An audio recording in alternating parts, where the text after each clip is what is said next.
नमस्कार। मैं आकांक्षा चौहान, संकल्प सेतु में आपका बहुत-बहुत स्वागत है। देखिए, आज हम एक ऐसे विषय पर चर्चा करने आए हैं, जो महिला सशक्तिकरण के विषय में बात है और ये बात महिला सशक्तिकरण अपने आप में कहीं न कहीं बहुत अच्छा भी है और लेकिन कुछ महिलाएँ इसका नाजायज़ फ़ायदा भी उठाती हैं और उसके कारण बहुत सारी महिलाएं बहुत गंभीरता के साथ होते हुए भी, बुरी स्थिति में होते हुए भी, वो भी उस चीज़ का शक के घेरे में आ जाती हैं कि वास्तव में ये चीज़ सही भी है या नहीं। आज हम इसी विषय पर बात करेंगे और साथ में ये भी बात करेंगे कि महिला सशक्तिकरण और महिलाओं को किस तरह से आत्मनिर्भर बनना चाहिए, कैसे वो आत्मनिर्भर बनने के लिए कदम उठा सकती हैं। इन सारी बातों पर हम बात करेंगे। पहले हम बात करते हैं कि महिला सशक्तिकरण में कुछ महिलाएं इस चीज़ का गलत फ़ायदा उठाती हैं। वो पुरुषों को या अपने परिवार में मिसबिहेव करना, लड़ाई झगड़े करना और आपस में सामंजस्य परिवार के साथ ना बैठाना नहीं कर पाती। मैं ये नहीं कहती कि वो महिलाएं पीड़ित नहीं हो सकती, कोई कारण हो सकता है ज़रूर ऐसा करने का, लेकिन इसका कतई मतलब नहीं है कि हम अपने संस्कार, बोलने चालने की भाषा, शैली और तरीका गलत कर दें। हमें अपने संस्कारों को ध्यान में रखना चाहिए, परिवार की मर्यादा को ध्यान में रखना चाहिए, जिससे हम जो भी बोलें, कम से कम वो सम्मानजनक स्थिति में हो। ऐसा नहीं है कि गलत बोलने से ही समाधान निकलता है। हम अच्छा बोलकर भी समाधान निकाल सकते हैं, लेकिन अपनी सभ्यता को इस तरह से तार-तार करना, ये बिल्कुल सही नहीं है। आप लोगों से मेरा यही निवेदन है बहनों से कि थोड़ा अपने आप में संतुलन बना के रखें, सामंजस्य परिवार में बना के रखें और अगर कोई ऐसी समस्या है जिसका समाधान नहीं हो रहा है, आप उससे जूझ रही हैं, तो और बहुत सारे रास्ते हैं जिसके लिए आप कदम उठा सकती हैं। लेकिन आप अभद्रता का व्यवहार करें, आप गाली-गलौज का व्यवहार करें, आप बड़ों के प्रति सम्मान का व्यवहार ना करें, अपनी भाषा शैली को दूषित करें, ये ठीक नहीं है। कदम ठोस उठाने चाहिए, अच्छे उठाने चाहिए, अपने सम्मान के लिए लड़ना भी चाहिए, लेकिन एक दायरे में, एक भाषा शैली के ऊपर नियंत्रण करके और एक सही से सलीके में। जो कि कुछ महिलाएं इस चीज़ को नहीं समझ पाती और बहुत सारी चीज़ें गलत हो जाती हैं।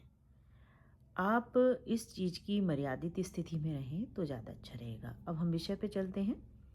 दूसरा विषय है आत्मनिर्भर बनना, यानी कि हम कुछ भी अपना ऐसा व्यवसाय करें या ऐसा कोई छोटा लघु उद्योग करें कि हम कुछ अपने हाथ में कुछ कमाई करें, कुछ पैसे रखें। देखिए, इतनी भाग-दौड़ भरी ज़िंदगी में, इतनी महँगाई भरी ज़िंदगी में और अपने आप को एस्टैब्लिश करना, अपने आप को स्थापित करना बहुत ज़रूरी है। क्योंकि हमारा भारत देश विकासशील है। अगर हमारी आधी आबादी महिलाओं की भारत देश में है, तो विकसित भारत बनाने में हमारा भी उतना ही योगदान होना चाहिए, जितना और सबका होना होगा।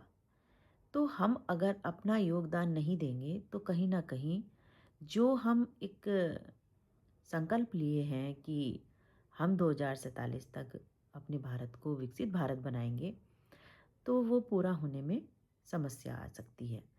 इसलिए हमें बहनों को भी ऐसा कदम उठाना चाहिए, जिससे हम आत्मनिर्भर बनें, जागरूक बनें। क्योंकि जब तक हम जागरूक नहीं बनेंगे तब तक कोई भी चीज़ें, कोई भी समस्या, उनसे हम निकलने में बहुत अपने आप को सक्षम नहीं महसूस करेंगे। और उसके लिए हम जितनी हमारी योग्यता है, अगर हम पढ़े लिखे हैं तो कहीं हम उस स्तर की नौकरी पा सकते हैं। अगर हम पढ़े लिखे भी हैं और नौकरी नहीं करना चाहते हैं तो हम अपना खुद का व्यवसाय कर सकते हैं। हम छोटी सी सरकार ने बहुत सारी ऐसी योजनाएं दे रखी हैं जिनका बहुत सारे लोगों को पता भी नहीं है। उन योजनाओं का सहारा लेकर हम सरकार से की जो योजनाएं हैं उनके माध्यम से कुछ लोन ले सकते हैं। कुछ तो लोन ऐसे हैं जो बिना ब्याज के भी हमें मिल जाते हैं, जिनके माध्यम से हम कोई भी अपना लघु उद्योग लगा सकते हैं, अ, अपना व्यवसाय कर सकते हैं। तो इसके लिए आप जैसे कि बहुत सारी महिलाएं करते हैं, मशरूम की खेती कर सकती हैं, शहद उत्पादन कर सकती हैं, या फिर अपना जो धूप बत्ती अगरबत्ती बनाने का काम है वो बना सकती हैं, और झाड़ू बनाने का काम कर सकती हैं, मिर्ची मसाले बनाने का काम कर सकती हैं, आटा मिल लगा सकती हैं, स्पेलर लगा सकती हैं, और भी ऐसे बहुत सारे काम हैं जो महिलाएं घर में बैठ के कर सकती हैं। तो उनसे कुछ उनकी आमदनी भी होगी, वो अपने आप में आत्मनिर्भर भी बनेंगी, अपने पैरों पर खड़ी भी होंगी, और जिससे उनकी आय का एक साधन बन जाएगा, जिससे वो किसी के आगे हाथ भी नहीं फैला पाएंगी, और अपना खर्च, अपने परिवार का खर्च, और अपने लिए जो भी हम ज़रूरी समझते हैं वो अपनी मर्जी से खर्च कर पाएंगी। देखिए, एक जब हम अपने हाथ में अपनी कमाई का कुछ हिस्सा रखते हैं तो हमारे अंदर एक बहुत कॉन्फिडेंस डेवलप होता है, जो कि एक अपने आप में अपनी एक पहचान को लेकर आगे आता है। और जब हमारी किसी चीज़ में पहचान बनती है तो हमारे अंदर एक मोटिवेशन क्रिएट होता है कुछ करने का, आगे बढ़ने का। तो एक शुरुआत कहीं ना कहीं से तो करनी पड़ेगी। तो इस चीज़ के लिए आप थोड़ा सा, अगर आप सर्च करेंगे, आपको बहुत सारी योजनाएं ऐसी मिलेंगी जो युवाओं के लिए हैं। उनकी एक समय सीमा है, जो 21 साल से 40 वर्ष के व्यक्ति हैं उनके लिए एक लोन की सुविधा बनाई गई है, जिसमें 5 लाख का लोन मिलता है, और वो उससे अपना कोई भी लघु उद्योग लगा सकते हैं। और ये जो पैसा है ये ब्याज नहीं देना पड़ता इसका। और भी बहुत सारी योजनाएं हैं। अगर आप मेरे से बात करना चाहेंगे इस विषय पे तो मैं आपको आगे वाली आने वाली वीडियोस में इसकी पूरी जानकारी भी दे सकती हूँ।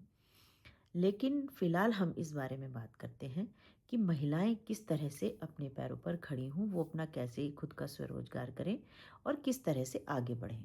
ये बहुत आवश्यक है। तो ये तभी हो पाएगा जब हम अच्छे मन से, सच्चे मन से और बढ़िया तरीके से जागरूक होकर आगे बढ़ें, जानकारियाँ रखें और अपने लिए कदम उठाएं। ये मैं बार बार अपनी वीडियो में बोलती भी हूँ, समझाती हूँ आपको कि आप इसमें जितनी भी जानकारी लेते हैं, आपने किसी योजना के लिए मन बनाया कि ये वाली योजना का लाभ मुझे लेना है, तो पहले उस योजना के बारे में आप पूरी जानकारी कर लीजिए, जिससे आप जब शुरुआत करें तो आपको कहीं परेशानी ना हो और वो काम अच्छे से स्टेप बाय स्टेप पूरा हो जाए। अगर आपको मेरी इसमें कहीं भी आवश्यकता है, या मेरी किसी भी कहीं भी आपको ऐसा लगता है कि मैं आपकी मदद कर सकती हूँ, तो आप मुझसे कमेंट बॉक्स में कमेंट करके आप मुझसे कोई भी बात पूछ सकते हैं कि किस चीज़ के लिए क्या करना है। मैं आपको उत्तर दूंगी। और आप सब लोग बहनें और जो परिवार के, देखिए परिवार के जो भाई होते हैं, पिता होते हैं, पति होते हैं, वो सभी अपनी बहन बेटियों को, माताओं को आगे बढ़ाने का काम करें, जिससे वो सक्षम बने, सबल बने, क्योंकि देखिए समय का कुछ नहीं पता होता। हमारे साथ कब क्या हो जाए कुछ नहीं कह सकते। लेकिन अगर हमारी बहन-बेटियाँ जागरूक होंगी, उन्हें काम करने की समझ होगी, वो समाज में निकल के आएँगी, जाएँगी, काम करेंगी, तो उन्हें सब चीज़ से, सब समय से लड़ने की एक शक्ति मिलेगी, एक आधार मिलेगा, जिससे वो अपना आगे का जीवन जो है जी सकती हैं। लेकिन कुछ बहनें जो देखिए जानकारी नहीं होती और कोई भी चीज़ें हर व्यक्ति के साथ किसी के भी साथ कुछ भी हो सकता है, तो फिर वो बहुत परेशान हो जाती हैं। तो सभी से मेरा यही कहना है कि सब लोग अपनी बेटियों को आगे बढ़ाएं, बहनों को आगे बढ़ाएं और उन्हें बढ़ाने में उनका सहयोग करें, उनकी मदद करें। उनको दिक्कत आती है, आप उनके साथ खड़े रहिए। तभी वो अपने लिए भी और अपने परिवार के लिए भी और अपने समाज के लिए भी और अपने देश के लिए भी काम कर पाएँगी। आज की वीडियो में बस इतना ही। अगर आप मेरी इस वीडियो आपको अच्छी लगी हो, जानकारीपूर्ण लगी हो, तो इसको लाइक और शेयर ज़रूर करिएगा और चैनल को सब्सक्राइब करिएगा। फिर मिलती हूँ किसी नेक्स्ट वीडियो में, किसी नेक्स्ट टॉपिक के साथ में, अच्छी जानकारी के साथ में। तब तक के लिए नमस्कार।